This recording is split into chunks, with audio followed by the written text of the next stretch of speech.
Piece TV Bangla, মানবতা সমাধান।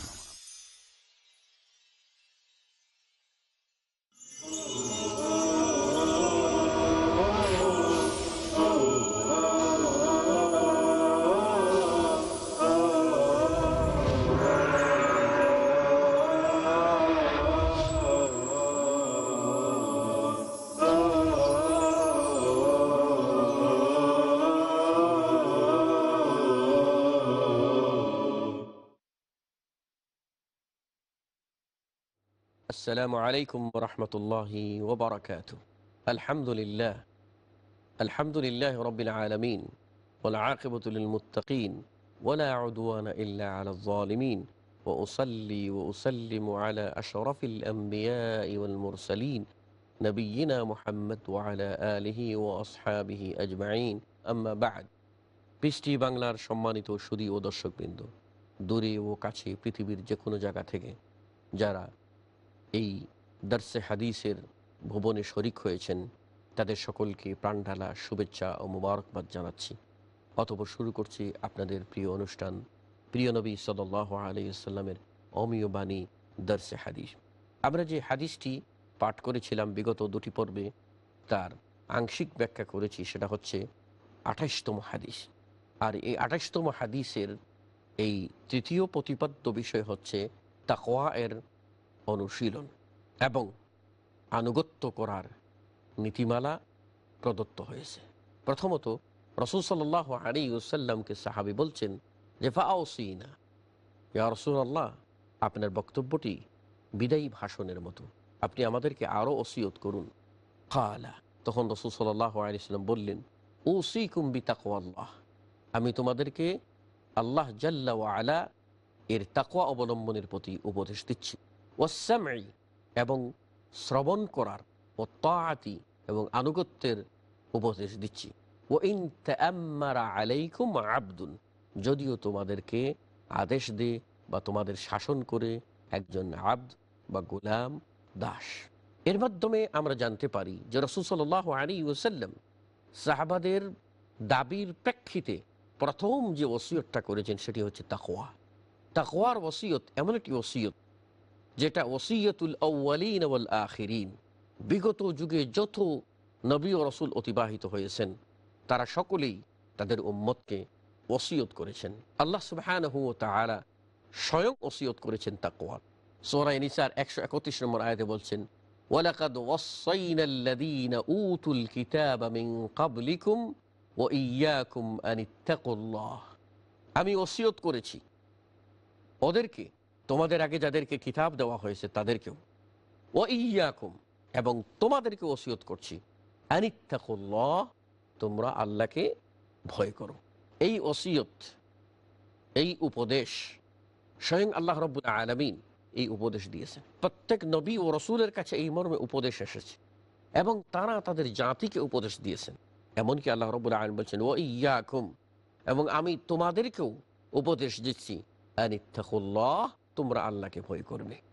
আল্লাহকে ভয় করার নির্দেশ আল্লাহ রাব্বুল আলামিন কোরআনুল কারীমে একাধিক জায়গায় দিয়েছেন। ইয়া আইয়ুহাল্লাযীনা আমানুত্তাকুল্লাহা হাক্কা তুকাতিহি ওয়া লা তামুতুন্না ইল্লা ওয়া আনতুম মুসলিমুন, ও ঈমানদারগণ, তোমরা আল্লাহকে ভয় করো হাক্কা তুকাতিহি, যেমন করে তাকে ভয় করা উচিত। তার শান, তার মান, তার মর্যাদা, তার ইজ্জত, তার মহত্ব, তার কিবরিয়া, তার জালালত অনুযায়ী তাকে তোমরা ভয় করো, যেমনটি ভয় করা উচিত। ওয়ালা তামুতুন্না ইল্লা ওয়া আনতুম মুসলিমুন, এবং তোমরা পরিপূর্ণ মুসলিম না হয়ে মৃত্যুবরণ করিও না। আল্লাহ রাব্বুল আলামিন তাকওয়া অবলম্বনের উপদেশ আমাদেরকে দিয়েছেন। সুতরাং আসুন, এ তাকওয়াটা কি? আমরা কোথায় কোথায় বলি যে লোকটা মুত্তাকি, তাকওয়া যার ভিতরে থাকে তাকেই তো বলা হয় মুত্তাকি। আর কোরআন বলছে এই কোরআন মুত্তাকিদের জন্য হেদায়েত করবে। মুত্তাকি কারা? যাদের ভিতরে তাকওয়া থাকবে। তাকওয়া কি? তাকওয়া ওয়াকায়াতুন শব্দ থেকে, যার আবিধানিক অর্থ হলো পরহেজ করা, বেঁচে থাকা, সাবধানতা অবলম্বন করা। সাবধানতা উত্তম চিকিৎসা, মানে যে সমস্ত উপসর্গে রোগ ব্যাধি হয় সেগুলি থেকে সাবধান থাকা, দূরে অবস্থান করা, এটা হচ্ছে আপনার ওয়াকায়া, এটাই হচ্ছে বেঁচে থাকা। আর এই বেঁচে থাকা হচ্ছে চিকিৎসার চেয়েও ভালো। অর্থাৎ রোগ হলে আপনি চিকিৎসা করবেন, কিন্তু রোগ হওয়ার আগের যে উপসর্গগুলি আছে বা আলামতগুলি আছে, যে সমস্ত বিষাক্ত পয়জন আছে, সেগুলি থেকে আপনি যদি বাঁচিয়ে রাখতে পারেন তাহলে সেটাই হলো উত্তম। তাকওয়া, বেঁচে থাকা, পরেজগারি অবলম্বন করা। আমরা যদি বলি তাকওয়ার অন্তর্নিহিত তাৎপর্য কি, তাহলে সেটা বলবো ইমতিসালু আওয়ামিরিল্লাহ। আল্লাহ রাব্বুল আলামিন যে আদেশগুলি করেছেন, হুকুমগুলি করেছেন, সেগুলি যথাযথ প্রতিপালন করা। ও ইজতিনাব আন নাওয়াহিহি, আল্লাহ রাব্বুল আলামিন যে সমস্ত বিষয় থেকে নিষেধ করেছেন, সতর্ক করেছেন, সাবধান করেছেন, যার অশুভ পরিণামের কথা আমাদেরকে জানিয়ে দিয়েছেন, সেগুলি থেকে দূরে থাকে। আল্লাহ রাব্বুল আলামিন বলছেন ফাহাদাইনা, আমি পথ দিয়ে দিলাম তোমাদেরকে, নাজদাইন, ভালো পথ, মন্দ পথ, ভালোটার পরিণতি কি এবং মন্দটার অশুভ পরিণতিটি কি, ক্ষতি কি, সেটাও তোমাদেরকে বলে দিয়েছি। ইন্না হাদাইনাহুস সাবিলা ইম্মা শাকিরা ওয়া ইম্মা কাফুরা, আমি তোমাদেরকে পথ বলে দিয়েছি, চাহে তোমরা কৃতজ্ঞ হতে পারো, চাহে তোমরা অকৃতজ্ঞ হতে পারো, চাহে তোমরা আমার কৃতজ্ঞ বান্দাদের অন্তর্ভুক্ত হতে পারো, চাহে তোমরা অকৃতজ্ঞ হয়ে কাফেরদের অন্তর্ভুক্ত হতে পারো, শয়তানের অন্তর্ভুক্ত হতে পারো। তো আল্লাহ রাব্বুল আলামিন যে সমস্ত পথগুলি বলে দিয়েছেন সেগুলি বাস্তবায়ন করা, এবং যে সমস্ত বিষয়ে নিষেধ করেছেন, আমাদের জন্য হারাম করেছেন, আমাদের জন্য ক্ষতিকর বলে ডিক্লার দিয়েছেন, সেগুলি থেকে বেঁচে থাকার নামই হচ্ছে তাকওয়া। আমরা যতই বলি না কেন, তাকওয়া কিন্তু দেখা যাবে না। এই জন্য রাসূল সাল্লাল্লাহু আলাইহি ওয়াসাল্লাম বলছেন আত-তাকওয়া হাহুনা, আত-তাকওয়া হাহুনা, আত-তাকওয়া হাহুনা। তাকওয়া কিন্তু অন্তরের বিষয়, তাকওয়া কিন্তু অন্তরের বিষয়। কার ভিতরে তাকওয়া আছে, কে কত পরহেজগার, এটা কিন্তু বাহ্যিকভাবে আমরা জানতে পারবো না। আমরা হয়তো তার ভালো ব্যবহার দেখে, তার ভদ্র নম্রতা দেখে আমরা হয়তো বলতে পারি লোকটা ভালো, আমাদের হসনে জন বা উত্তম ধারণা হিসাবে। কিন্তু এর অভ্যন্তরীণ অবস্থা কি, সত্যিকার অর্থে সে সংযমশীল কিনা, পরহেজগার কিনা, এটা কিন্তু আমরা বলতে পারবো না।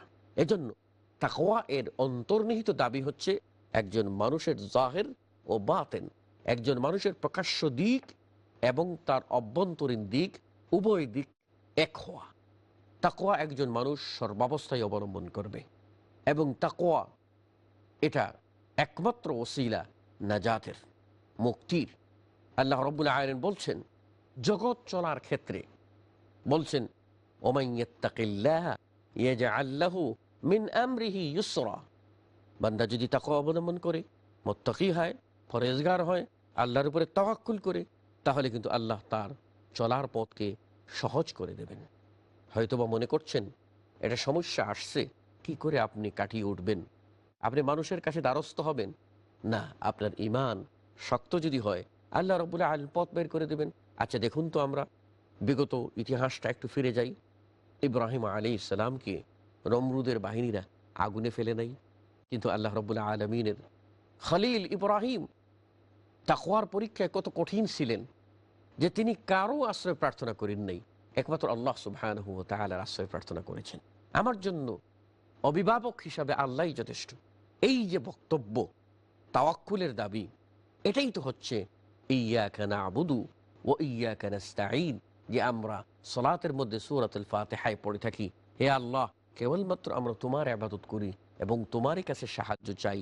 এই বক্তব্যের বাস্তবতা এখানে বলবো ইয়্যাকা না'বুদু ওয়া ইয়্যাকা নাস্তাঈন, এই যে ডিক্লার আপনি দিচ্ছেন, এই ডিক্লারের বাস্তব প্রতিফলন হচ্ছে এই তাকওয়া। যদি থাকে তাহলে আপনি দুনিয়ার যত কঠিন বিপদ আসুক না কেন, আপনি যদি সত্যিকার অর্থে সংযমশীল হন, তাহলে কিন্তু আপনার পথ খুলে যাবে, আল্লাহই পথ বের করে দেবেন। শুধুও দর্শকবৃন্দ, আল্লাহ রাব্বুল আলামিন বলছেন ওমান ইয়াত্তাকিল্লাহ ইয়াজআল লাহু মাখরাজা, যারা আল্লাহকে ভয় করবে, আল্লাহ তাদের জন্য এক্সিটের পথ বের করে দেবেন। কোন পথে সে বেরিয়ে যাবে, কোন পথে সে তার মুক্তি, আল্লাহ রাব্বুল আলামিন তার জন্য সহজ করে দেবেন। দুনিয়াতে কঠিন পরীক্ষা আসতে পারে, কিন্তু কঠিন পরীক্ষা আসার মানে এই নয় যে তার ভিতরে তাকওয়া নেই, আল্লাহ তাকে বাঁচান নাই। একদিন রাসূল সাল্লাল্লাহু আলাইহি ওয়াসাল্লামের কাছে সাহাবায়ে কেরাম আরজ করলেন, ইয়া রাসূলুল্লাহ, আর কত সবর করব, কখন নিরাপত্তা লাভ করব, কখন শান্তি ফিরে আসবে? রাসূল সাল্লাল্লাহু আলাইহি ওয়াসাল্লাম বলছিলেন বাল আনতুম কওমুন তাস্তাজিলুন, তোমরা এমন একটি জাতি, তোমরা খুব তাড়াহুড়া করছো। তোমাদের আগে যে জাতিগুলি চলে গেছে তাদের মধ্যে এমনও লোক শুধুমাত্র ঈমান আনার অপরাধে তাদেরকে ধরে নিয়ে এসে কোমর পর্যন্ত মাটিতে পুঁতে তার পৃষ্ঠ দেশে লোহার চিরুনি বসিয়ে হাড্ডি থেকে গোস্তগুলিকে চিরে আলাদা করে ফেলতো। লা হাওলা ওয়ালা কুওয়াতা ইল্লা বিল্লাহ। তবুও তারা ঈমান ছাড়েন নাই। শুধুও দর্শকবিন্দু, চলে যাচ্ছে ছোট্ট একটা বিরতিতে, দূরে যাবেন না, ফিরে আসবো বাকি আলোচনায়। ততক্ষণে আপনারা ভালো থাকুন, সুস্থ থাকুন। ধন্যবাদ।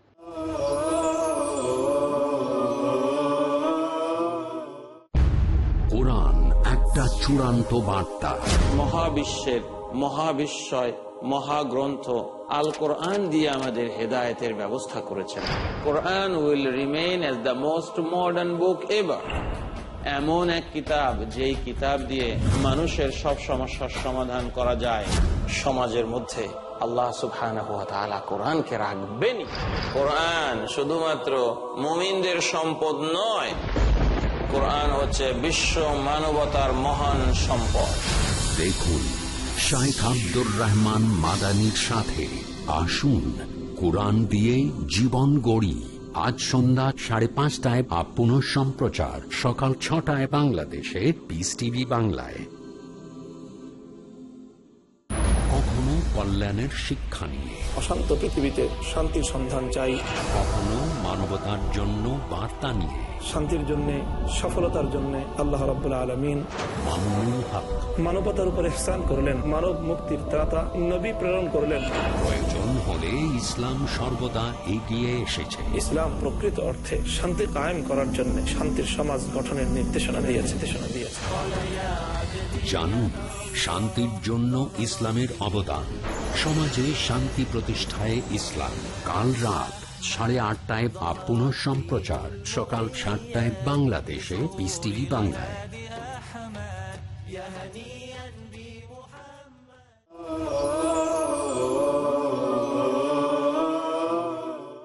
বিরতির পর আপনাদেরকে পুনরায় স্বাগত জানাচ্ছি আপনাদের প্রিয় অনুষ্ঠানে। যারা আল্লাহ রাব্বুল আলামিনকে সত্যিকার অর্থে ভয় করে, যাদের ভিতর বাহির এক, কোনো প্রকার টাল বাহানা নাই, তাদের সম্বন্ধে আল্লাহ বলছেন, তোমাদের গুনাহকে আমি ক্ষমা করে দেব এবং তোমাদেরকে প্রবেশ করাবো মুদখালান কারীমা, সম্মানিত স্থানে। সম্মানিত স্থান, মর্যাদার স্থানে আল্লাহ রাব্বুল আলামিন আপনাকে কিয়ামতে অভিষিক্ত করবেন, আপনাকে অধিষ্ঠিত করবেন, যদি আপনি তাকওয়া অবলম্বন করতে পারেন। শুধুও দর্শক, কিন্তু তাকওয়াটা কি, এটা যদি আরেকটু ভালো করে বুঝতে চাই, তাহলে আমরা বুঝবো তাকওয়া এমন একটি সম্পদ, এমন একটি জওহর, এমন একটি হীরা, এমন একটি মতি, যা ব্যতীত আপনার কোনো ইবাদত আল্লাহর কাছে গ্রহণযোগ্য হবে না। আল্লাহ রাব্বুল আলামিন বলে দিয়েছেন, ইন্নামা ইয়াতাকাব্বালুল্লাহু মিনাল মুত্তাকিন। যারা কেবলমাত্র মুত্তাকি, পরহেজগার, সংযমশীল, তাদের ভিতরে তাকওয়া আছে, আল্লাহ রাব্বুল আলামিন কেবলমাত্র তাদেরই ইবাদতকে গ্রহণ করবেন।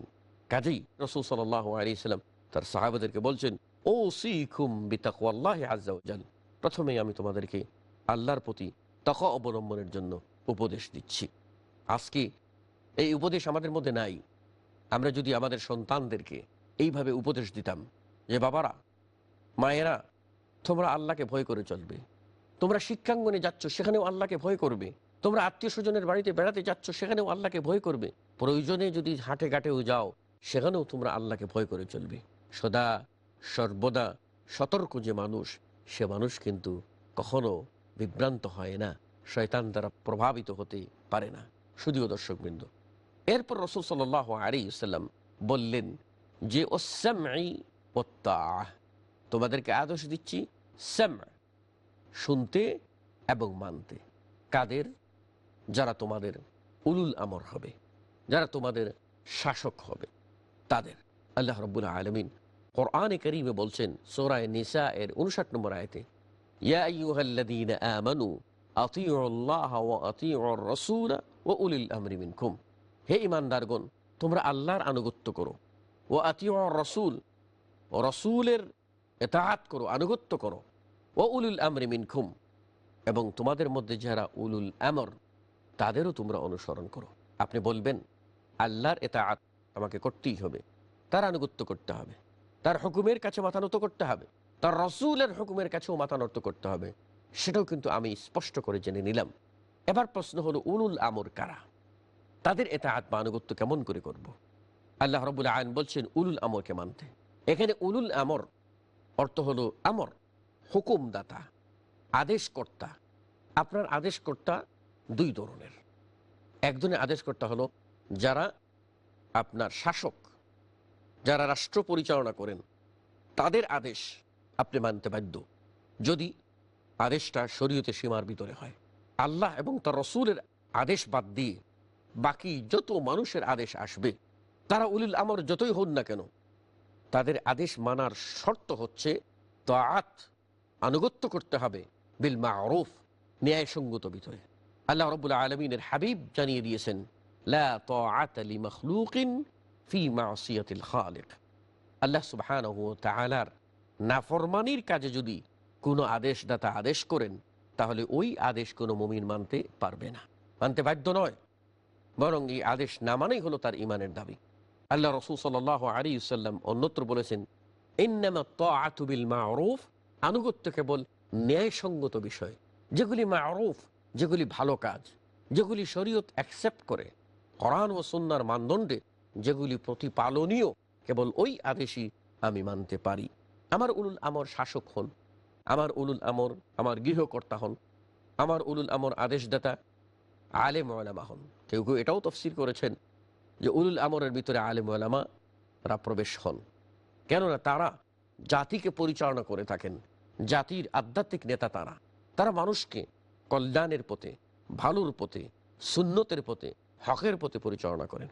এজন্য কোরআন ও হাদিসের জ্ঞান যারা রাখেন, তাদের কাছে আপনার আমার দৈনন্দিন জীবনের প্রয়োজনীয় মাসআলা মাসাইল জিজ্ঞাসা করার নির্দেশ আল্লাহ দিয়েছেন। বলছেন ফাসআলু আহলা যিকরি ইন কুনতুম লা তা'লামুন, তোমরা যদি না জানো তাহলে যারা জ্ঞানী তাদেরকে জিজ্ঞাসা করো বিল বাইয়িনাত, দলিল সহকারে। দলিল দিয়ে যারা কথা বলেন তাদের কথাকে মানতে হবে, আর দলিল ছাড়া যারা কথা বলবেন তাদের কথা বিবেচনার যোগ্য, মানতে পারেন। দলিল ছাড়া আপনি সকল কথা মানতে পারেন না। যারা মানুষকে মানুষের গোলামে পরিণত করছেন তাদের কাছ থেকে অবশ্যই দূরে থাকতে হবে। যারা কেবলমাত্র কিতাবুল্লাহ ও সুন্নত রাসূল সাল্লাল্লাহু আলাইহি ওয়াসাল্লামের পথ প্রদর্শন করেন, সে সমস্ত আলেম ওলামা উলুল আমরের অন্তর্ভুক্ত হবেন এবং তাদের কথাকে মানবেন। এখানে লক্ষণীয়, আল্লাহ রাব্বুল আলামিন বলে দিয়েছেন ফাইন তানাযাতুম ফি শাইইন ফারুদ্দুহু ইলাল্লাহি ওয়ার রাসূল, যদি কোনো বিষয়ে তোমাদের মতানৈক্য দেখা দিয়ে দেয়, অর্থাৎ তোমাদের উলুল আমর এটা বলছেন, একজন একদিকে বলছেন, আরেকজন আরেক দিকে বলছেন, একজন বলছেন এটা হালাল, আরেকজন বলছেন হারাম, একজন বলছেন জায়েজ, আরেকজন বলছেন নাজায়েজ, একজন বলছেন সুন্নত, আরেকজন বলছে বেদাত। ইখতিলাফ লেগে গেল, মতানৈক্য লেগে গেল, কিভাবে সমাধান করবে? ফারুদ্দুহু ইলাল্লাহি ওয়ার রাসূল, আল্লাহ বলছেন সেটাকে, সেই বিতর্কিত মাসআলাটিকে নিয়ে যাও আল্লাহর দিকে, আল্লাহর রাসূলের দিকে। রাদ ইলাল্লাহ, আল্লাহর দিকে নিয়ে যাওয়ার অর্থ হলো রাদ ইলা কিতাবিল্লাহ, আল্লাহর কিতাব কোরআনের দিকে নিয়ে যাওয়া। দেখুন কোরআনের দলিল এই বক্তব্যের পক্ষে আছে কিনা। রাদ ইলা রাসূল, আল্লাহ রাসূলের দিকে ফিরিয়ে নিয়ে যাওয়ার অর্থ হলো রাসূল সাল্লাল্লাহু আলাইহি ওয়াসাল্লামের হাদিস সুন্নত সেদিকে ফিরিয়ে নিয়ে যাওয়া। কাজেই কোরআন এবং সুন্নতকে মানদণ্ড বানাবেন, বিচারক বানাবেন। কোরআন এবং সুন্নত যেই মতটাকে অগ্রাধিকার দেবে, যেই মতটার পক্ষে দলিল পাওয়া যাবে সেই মতটাকে আপনি মানবেন, যে মতটায় দলিল পাওয়া যাবে না সেই মত মানবেন না। এজন্য লক্ষণীয় বিষয় হচ্ছে যে আমরা যেন কোনো অবস্থাতেই কোনো মানুষের অন্ধ অনুসারী না হই। আমরা মানুষকে মানব দলিলের ভিত্তিতে। যিনি দলিল দিয়ে আমাদের ব্যাখ্যা দেবেন তার কথা মানব। যিনি দলিল প্রমাণ ছাড়া এটা কেতাবে আছে আছে আছে কোথায় আছে কার খবর কেউ রাখে না, এইরকম একটা জগাখিচুড়ি বক্তব্য দিয়ে আপনাকে ধাঁধায় ফেলে দেবেন, আর আপনি তখন চোখ বুঝে মেনে নেবেন যে আকাবেরিনরা পড়েছেন, বড় বড় হুজুররা বলেছেন, তারা কি মিথ্যা বলতে পারেন, এই খোলা যুক্তি দেবেন, যেটা আরবের মুশরিকরা বলতো।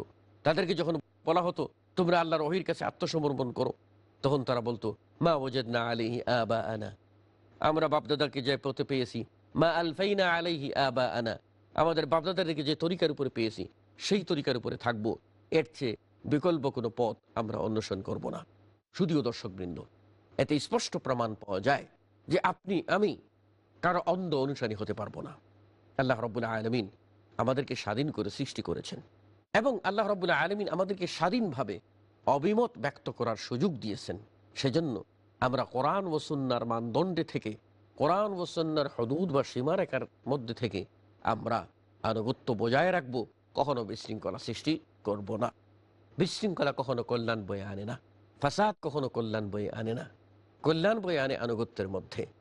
এজন্য আল্লাহ রাব্বুল আলামিন আমাদেরকে জানিয়ে দিয়েছেন, ফালইয়াহযারিল্লাযীনা ইউখালিফুনা আন আমরিহি আন তুসিবাহুম ফিতনা আও ইউসিবাহুম আযাবুন আলীম।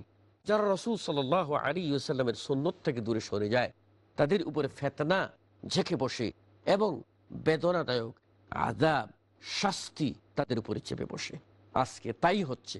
মুসলিম উম্মাহ সর্বত্র লাঞ্ছিত, অপমানিত, অপদস্থ। তার কারণ হচ্ছে রাসূলের সুন্নাত থেকে সরে যাওয়া। শুধুও দর্শকবৃন্দ, এখানে একটা বিষয় লক্ষ্য করতে হবে যে ইসলাম বলছে ইতাআত করতে, আনুগত্য করতে, ইত্তেবা করতে। অনুসরণ করবেন কাকে? রাসূল সাল্লাল্লাহু আলাইহি ওয়াসাল্লামের পদাঙ্ককে। তিনি যেভাবে যে কাজটি করেছেন সেই কাজটি আপনি সেভাবে সম্পাদন করবেন। ফরজ, সুন্নত, নফল যে কোনো ইবাদত আপনাকে অবশ্যই করতে হবে রাসূল সাল্লাল্লাহু আলাইহি ওয়াসাল্লামকে অনুসরণ করে। তার বাইরে যাওয়া যাবে না। তার বাইরে যে যাওয়া, সেটাই হচ্ছে অন্ধ অনুসরণ। অন্ধ অনুসরণটা কোরআনের ভাষা নয়। কোরআনে ইত্তেবা আছে, ইত্তাবিউ মা উনজিলা ইলাইকুম মির রাব্বিকুম। ইত্তাবিউ, তোমরা ইত্তেবা করো, তোমরা অনুসরণ করো। রাসূল যাবে করেছেন তার পদক্ষেপে তোমরা পিছে পিছে চলো, তার পদাঙ্ক অনুসরণ করে চলো, সিরাতে মুস্তাকিম তোমরা পেয়ে যাবে। কিন্তু কোনো ব্যক্তির অন্ধ অনুসারী হওয়া যাবে না। কোরআনে আছে, হাদিসে আছে, মানব। কোরআনে নাই, হাদিসে নাই, তিনি যত বড় বুজুর্গ হন না কেন তার কথাকে আমরা মানতে পারি না। কিন্তু দুর্ভাগ্য যে আমাদের অতিভক্তি এমন পর্যায়ে পৌঁছায়ছে, এটা প্রবাদেই আছে, ভক্তি যেখানে অন্ধ, দলিল সেখানে অচল। যেখানে মানুষের ভক্তি সীমালঙ্ঘন হয়ে যায়, তখন কিন্তু যা আপনার মাননীয় না, বরণীয় না, করণীয় না, সেগুলিও মানুষ করে চলে ওই অন্ধভক্তির আতিশয্যে। অন্ধভক্তি সর্বাবস্থায় পরিত্যাজ্য। প্রিয় নবী মুহাম্মদুর রাসূলুল্লাহ সাল্লাল্লাহু আলাইহি ওয়াসাল্লাম জাতিকে ডেকেছেন আলা বাসীরাতিন। সূরা ইউসুফের 108 নম্বর আয়াত পড়ুন, সেখানে বলবেন, আল্লাহ বলে দিয়েছেন, কুল হাযিহি সাবিলি, বলো ইহাই আমার পথ, আদউ ইলাল্লাহ, আমি আল্লাহর পথে ডাকি, আলা বাসীরাতিন, জাগ্রত জ্ঞান সহকারে, আই আলা হুজ্জাতিন ওয়াদিহা, দলিল প্রমাণ সহকারে, সজ্ঞানে বুঝে শুনে। সেখানে কোনো অন্ধত্বের কোনো অবস্থান নেই, সেখানে কোনো প্রকার গুজামিলের অবস্থান নেই, সেখানে কোনো প্রকার চোখ বুঝে ফাঁকি দেওয়ার কোনো উপায় নেই। শুধুও দর্শকবৃন্দ, এতে স্পষ্টত প্রমাণ হলো আপনি বাধ্য ইত্তেবা করতে, আপনি কারো অন্ধ অনুসরণ করতে বাধ্য না। আর আজকে মুসলিম উম্মাহের অধঃপতনের এবং সততা বিভক্তির অন্যতম কারণ হচ্ছে এক একটি দল পূজা, গোষ্ঠী পূজা। কেউ বা একটা দলের অন্ধ অনুসারী হয়ে পড়েছি, কেউ বা একটা গোষ্ঠীর অন্ধ অনুসারী হয়ে পড়েছি। আমার দলে যত ইসলাম বিরোধী কথাই আসুক না কেন, তবুও দলের বাইরে আমি যাব না, দলের ভিতরেই থাকব। দলের আনুগত্য করতে গিয়ে আল্লাহর নাফরমান হয়ে যাচ্ছি, রাসূলের নাফরমান হয়ে যাচ্ছি। অনুরূপভাবে একজন ব্যক্তির আনুগত্য করতে গিয়ে, একজন ব্যক্তিকে পুরোহিতের মর্যাদা দিতে গিয়ে আমি তার নিজস্ব একটা সবক, নিজস্ব ওজিফা নিয়ে চলছি এবং চলতে চলতে আমি বিভক্ত হয়ে পড়েছি। ফলে দেখা যায় একদল মুসলিম একজনের অনুসারী, আরেক দল মুসলিম আরেকজনের অনুসারী, এভাবেই মানুষরা বিভক্ত হয়েছে। সুতরাং বিভক্তির অভিশাপ থেকে মুক্ত হতে গেলে আল্লাহ রাব্বুল আলামিন আমাদেরকে যেমন করে জানিয়ে দিয়েছেন তার হাবিবের মাধ্যমে, আমাদেরকে সামঈ ওয়া তাআ, শুনতে হবে এবং মানতে হবে। লক্ষ্য করুন, আগে শোনা তারপরে মানা, অর্থাৎ শোনার পরে মানার যোগ্য কিনা, প্রমাণ সাপেক্ষ কিনা তা জেনে মানতে হবে। তাই শুধুও দর্শকবৃন্দ, সময় এলো বিদায় নিতে। বিদায়ের প্রাক্কালে আপনাদেরকে অনুরোধ করছি, আসুন আমরা সত্য উপলব্ধি করি এবং আমরা যাবতীয় আনুগত্য আল্লাহর জন্য খালেস করি, তার রাসূলের জন্য খালেস করি এবং সর্বপ্রকার অন্ধ অনুসরণ থেকে মুক্ত থাকি। আল্লাহ রাব্বুল আলামিন আমাদের সকলকে তৌফিক দান করুন, আমিন। আসসালামু আলাইকুম ওয়া রাহমাতুল্লাহি ওয়া বারাকাতুহু।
কখনো কয়েক ফোঁটা পানি একজনের তৃষ্ণা মেটাতে পারে।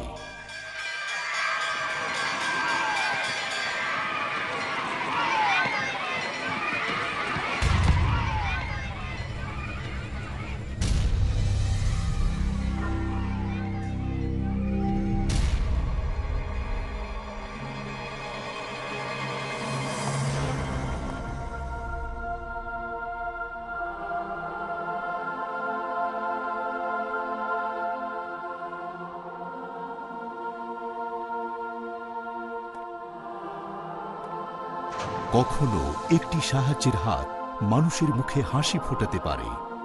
আমাকে খেলনাটা একটু দাও না, দাও না, দাও না। না, দেব না, দেব না, দেব না।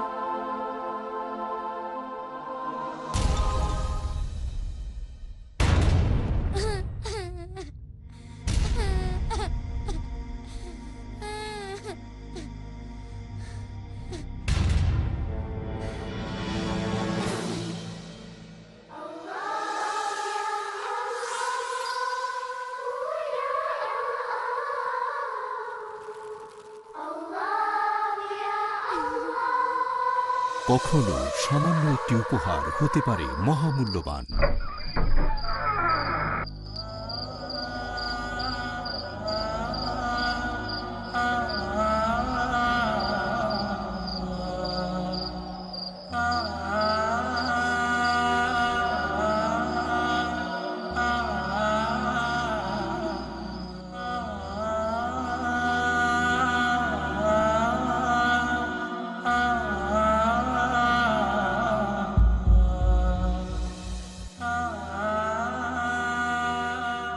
কখনো একটি জীবন দর্শন মানুষের মনে জাগাতে পারে আশার আলো। তবে আমাদের জীবনের সবচেয়ে গুরুত্বপূর্ণ হলো পেছনে ফেলে আসা আমাদের পদচিহ্ন।